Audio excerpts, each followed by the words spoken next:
Recording studio Ekangar सराय। आगे तोरे चलते रही आगे बगली फटल चितार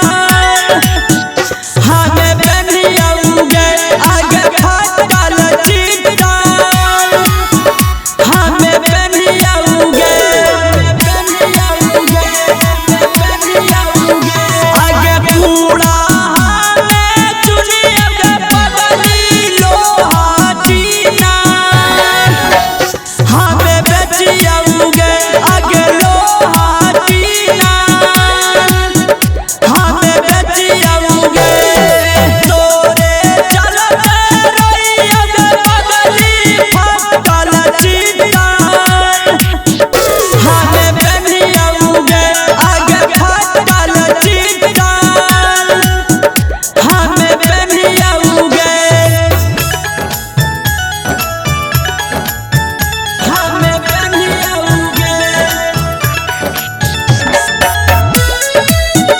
हमें बनियाऊंगे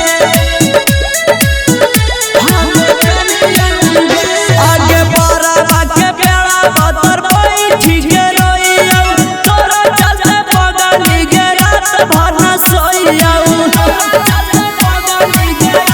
आगे बड़ा आगे बेड़ा बतर बैठी के रोइया तोरा चलते बगली के रात भर न सोइया खेला लेके घूमिया जनुआ लोहा टीना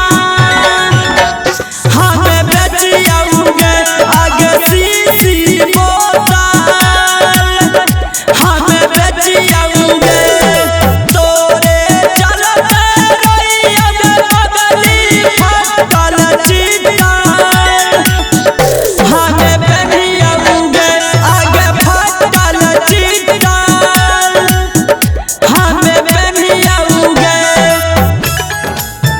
हमें बनियाऊंगे हमें बनियाऊंगे क्रिस्का रिकॉर्डिंग स्टूडियो एकंगर सराय। आगे तोरे चलते दुनिया से ठोकर हमें खोई दिया कहाँ कहियो बगली के पागल बन के घूमिया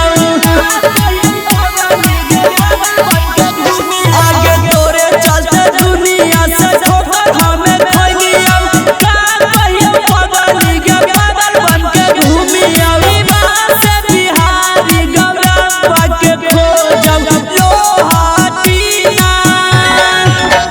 हमें बचियाऊंगे आगे सीसी बोतल